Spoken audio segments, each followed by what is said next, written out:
everyone, my name is Sarah Spencer and you're here with me today on Devil's Advocate. First, thanks for coming to join us. You've probably noticed that our setup is a little different than times past.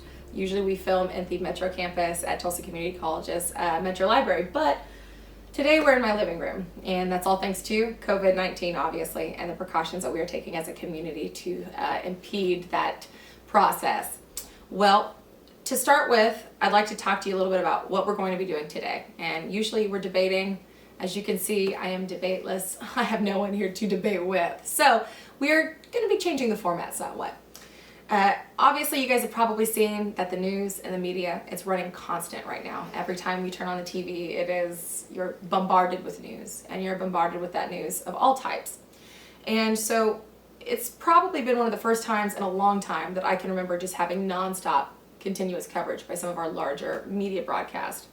Also, our phones are constantly going off with notifications for articles and different things like that. And in a time like this, when information is so crucial, it's one of those key times when you really need to look at the news as it's being given to you and dissect what you see in it. And then take that information and see how it applies to your life. Because not every piece of news that you're going to get will apply to your life.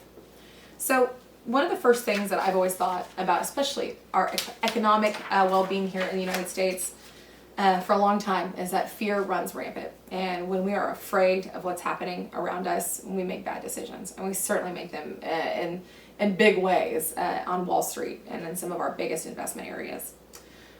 So all of that being said, what we're going to do today is take some of actual articles from today, and we're going to break down the message and how it applies to us and how it applies to what's going on today. So to start us off, we're actually going to be taking an article from Diana Click. It was written on April 7th for CNBC. The title of the article is "Request to Delay Mortgage Payments Jump Nearly 2,000% as Borrowers Seek Relief During Coronavirus Outbreak." Now the key points usually are laid out underneath the title of an article. On Diana's, for instance, it says, "Forbearance requests grew by 1270% the week of March 2nd and the week of March 16th through the week." The first thing you should wonder, if you don't know the word, is what is forbearance and what does it mean? The first time I saw that word, I definitely did not know what it meant. But you're going to hear that a lot on the news going forward, and especially if you have a student loan or a house payment that you have a mortgage for, you'll certainly be hearing this word. So forbearance is actually called when your mortgage servicer or lender allows you to temporarily pay your mortgage at a lower payment or pause paying your mortgage. You will then have to pay that payment reduction back later, or it basically creates you a new loan. And of course, that sounds good at first. You think, wow, I get 3 to 6 months, I can take off of making my payments. Keep reading. This is one of those situations where a lot of people want to keep scrolling through and they've read what they wanted to read and they'll move on to the next article. In a situation like this, keep reading. So if you kind of get down further into Diana's article, you'll see that she gets into what an actual forbearance loan means and what it actually does for you. Well, sure, it stops your payments, but when it splits your payments off into a new loan, that loan gets then repackaged at the end of your original loan. So a few years goes by, you've paid your mortgage off and you think you're free and clear, only to remember that there's 3 to 6 months worth of payments that are now a lump sum one-time payment that must be made in order for you to clear your mortgage. Also, it's been gaining interest this entire time. So that makes things a little bit different when you really do get into the fine print. Furthermore, one of the big issues that people are having right now with these loan companies and different mortgage companies and student loans even, is the call times. They're having a really hard time getting in touch with anyone who can answer questions. So for instance, the call times a few weeks ago, they were up to about 2 to 2.5 minutes a wait per call to get in line. Today, they're up to over 17 minutes, which is a little bit of a wait. It's certainly not the end of the world, but it's not great either. So how does that affect you, a student at Tulsa Community College or just anywhere in general, or youth? Well, someday you're going to want to get a loan, or you may already have one if you have student loans or you already have a house. And in that case, you need to know what happens when you default, and you need to know what happens if you get involved in something like forbearance. They don't always tell you what it means up front. Always check the fine print. And that applies not just to loans, that applies to the media as well. Long story short, President Trump did sign a article recently that there was to be 62% of the loans that were government-backed mortgages They were to be covered by the government and they were not to be charged anyway. They were going to get 90 days. So if that applies for certain loans, I certainly think there's probably a way that the government can alter the loans that are still there on the other side of the 62%. But that's something you guys should keep watching and keep an eye out for your news. It's definitely going to change in the next few months. Our next article is actually written at the Tulsa World. And it is on today, April 9th, and it was written by Matt Bernard, who's one of the editors at Tulsa World. And the title of his editorial today is, "A Global Pandemic is the Wrong Time for a State Budget Fight." And when you see a headline like that, and you'll notice in caps on this particular article that it says Tulsa World Editorial in quotes. Well, they're emphasizing the word editorial, and if you don't know what editorial means, it's something that's important, and it's very important in media. An editorial is something that is written by a person who's acting as a spokesperson for the general opinion of those on the board, or those here who are the acting bodies, the governing bodies of a newspaper. It voices their opinions, it tells their side, what they think, and if someone who did not understand that word or didn't understand its purpose or what the purpose of an editorial is in a newspaper, they may not realize that what they're reading is somebody else's opinion. It's not necessarily a fact. So we always want to make sure that we're checking for that verbiage, and we want to see where it is that they're getting their pieces. Opinion piece, editorial, it should always say somewhere around there what the intention of the piece is.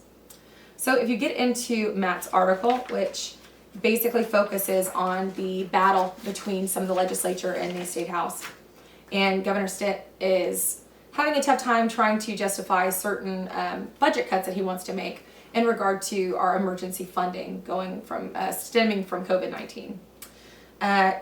Originally, Governor Stitt wanted to give money to some of our state agencies, when in turn, the last few weeks, he's actually decided he wants to take 2% from some of those state agencies. Of course, that's caused an uproar.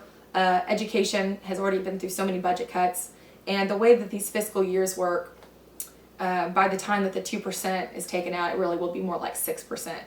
And if you look at Oklahoma, we've had a really tough time with our education. We've had a really tough time keeping great teachers here, and we've had budget cuts, we've had strikes, we've had schools shut down.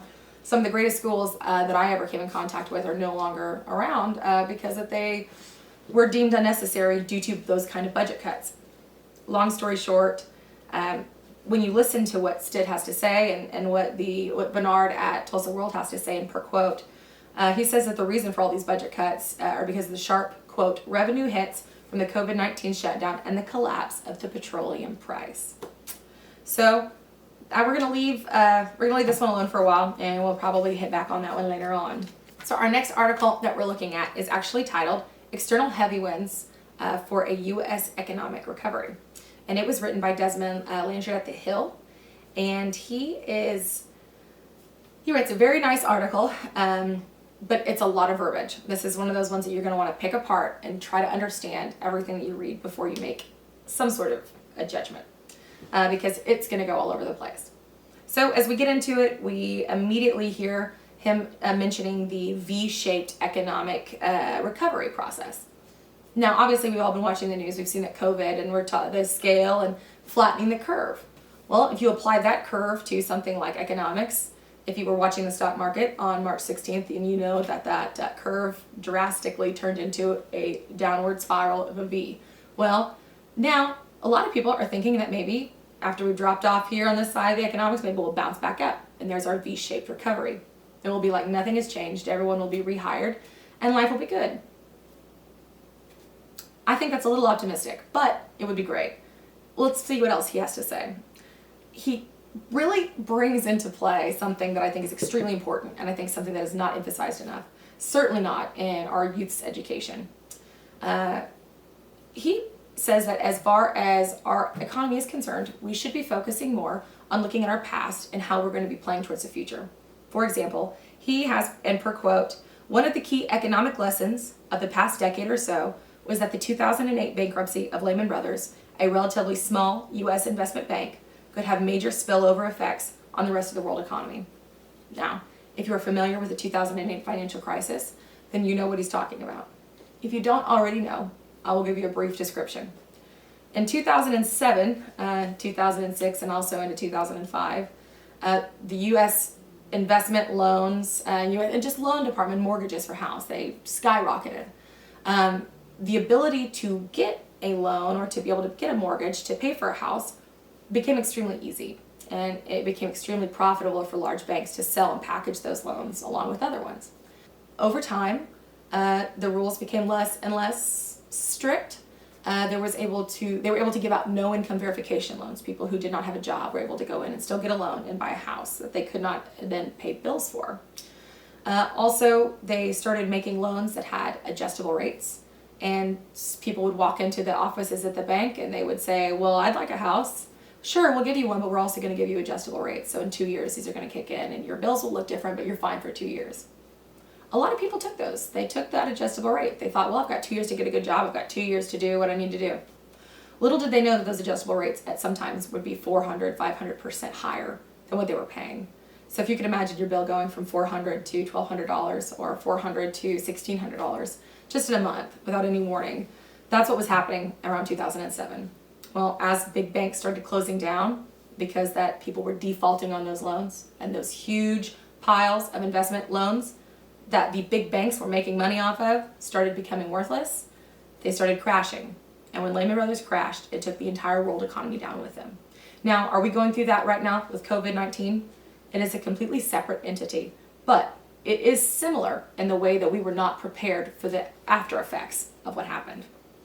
Now, if we plan to go forward with a little bit of a cynicism in our mind, and we know that things might get a little worse before now, we can start making a plan. And what you'll find a lot of times in these articles are doom and gloom messages. Sometimes you have to pick through that and you have to find the fine print and see where it is that you can take something from that article and utilize it.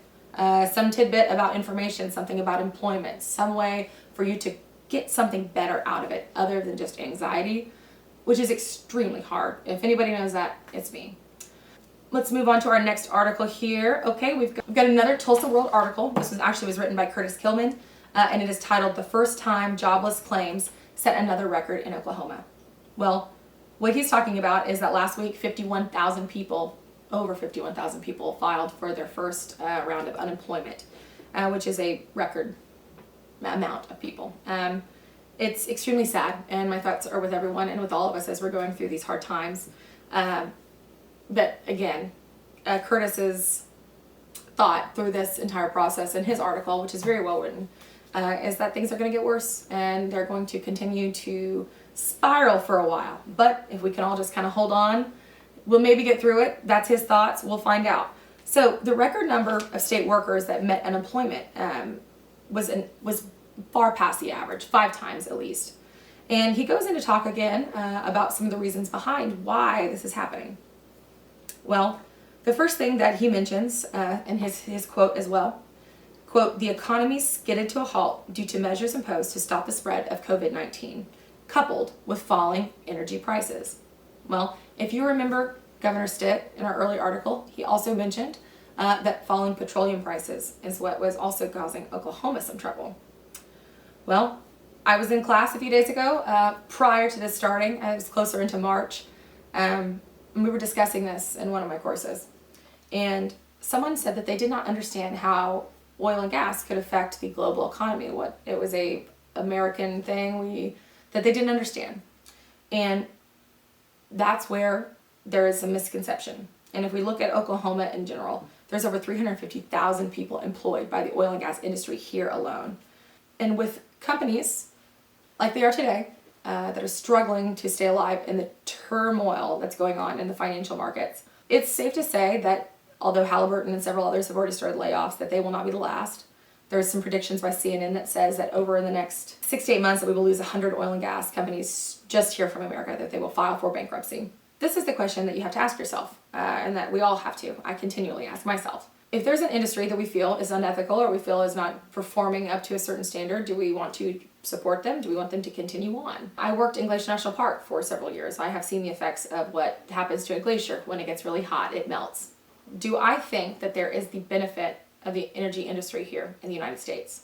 Absolutely, I do. I think not just economic reasons. I think there are many, many things that these companies can help us do. They also want us to They also try to help us get an idea of what it is to operate power sources in this country, and what it is to run a house, to have electric, to have all these things. At this time, if we were to discontinue all of our energy industries here in the United States, we would not be able to function as an economy, wouldn't be able to function as a society for the most part. Could we get by? Probably. Would it be hard for a while? Yes. Do I think that we should move to a clean energy? Absolutely. I don't think there's a lot of energy companies that will tell you that and will agree with you, but we're not ready right now. We had 51,000 people file for unemployment last week. If we added another 350,000 on top of that to the state of Oklahoma, somebody you know, probably multiple people that you know, would be out of work and they would not be able to feed their families. It's a slow process, and it needs to be slow. So when you're reading these very radical articles, it's okay to agree with them, it's okay to understand, and it's okay to fight for change, and you should always do that. It's your right. But make sure that as you're fighting for these changes, you understand what the consequences are of the short term and of the long term. Whether it's you think it should be eradicated right now or tomorrow, that's up to you to decide. But do the work and try to come up with your own opinion. I certainly don't want to give anyone else my opinion, but I would like to ask that everyone else go out there and search for their own as well. When it comes down to it, 22% of Oklahoma's product comes straight out of oil and gas and the energy industry. It's one of the highest in the state. There are many things that we would have to do here in order for us to stay afloat economically. And furthermore, with OPEC and Russia and their price war, which is really the basis for what's happened, and our most recent crash on top of the COVID problems economically, we would be dependent upon Russia and Saudi Arabia and OPEC and certain countries to provide the oil for us that we do have to have right now to survive, making us self-sufficient on other companies or other countries. And doesn't seem like something we should be wanting to do at this point. Maybe it's something we look at later on down the road. Going forward, it's one of those things where, again, you have to make your own decision and you have to come up with your own ideas towards it. So kind of as we're closing up shop here, I've got the one of my last articles here that I want to talk about is from St. George News. It is called "The Big Five National Parks in Utah Are All Temporarily Closed Due to COVID-19." Well, as I mentioned earlier, I worked in a national park, and I can tell you that it is extremely busy. I think at one point in time, we had Glacier, we had held the record for the most people coming up and down a one-lane gravel road in a day. There were people who would wait hours to get into the park. And when I say waiting hours to get into the park, I mean they were bumper-to-bumper traffic, 3.5 hours away from a grocery store, in these remote, beautiful places on the outskirts of tribal reservations and private land and things. There are just hordes of people. Now, should everyone get to enjoy nature's beauty? Absolutely. Is it going to put a strain on the people who are working there? Is it going to put a strain on the locals who live there? Is it going to put a strain on everyone there who has to be there, that lives there? Absolutely. You know, we go on vacation and we forget about that. And so reading into this again, it was when we get into his article, Lee Perry's, he really touches on the fact that there's several of the tribal reservations in the surrounding areas to these canyons and to these parks in Utah that are pleading with them not to be bringing in any sort of illness that they're susceptible to, that we're all susceptible to.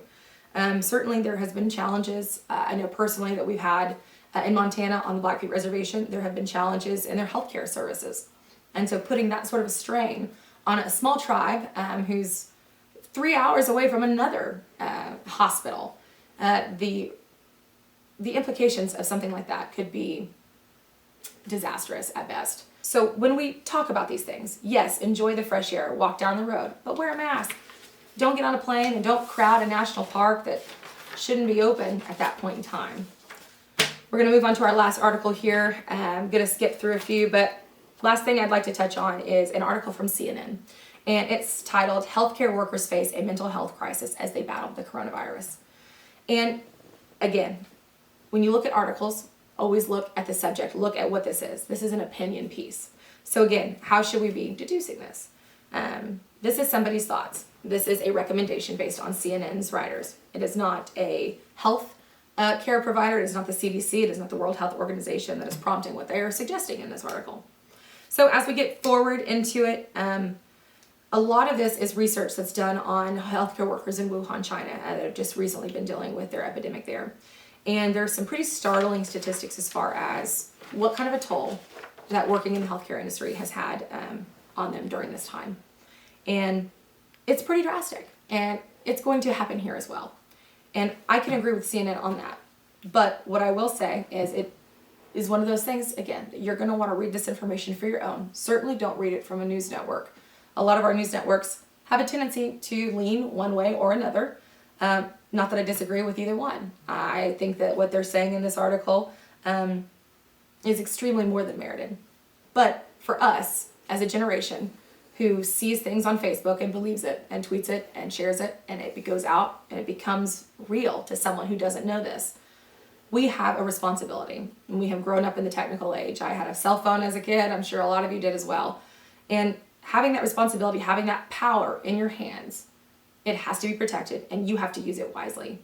I think you don't realize how much of a voice that you have at all times thanks to social media. It may feel like a closed off platform. It may feel like you're shouting into the void, but your comments get read and your thoughts get noticed. So as we finish up here, I'd just like to say thank you guys for hanging out with me for a few minutes. I know this is different than what you're used to, and we can't wait to get you back to your regularly programmed content. But until then, please stay safe, wash your hands, wear a mask, hang out on the couch like me. And if you can't do that, please be safe while we're out there. We're all thinking of you. Bye, guys.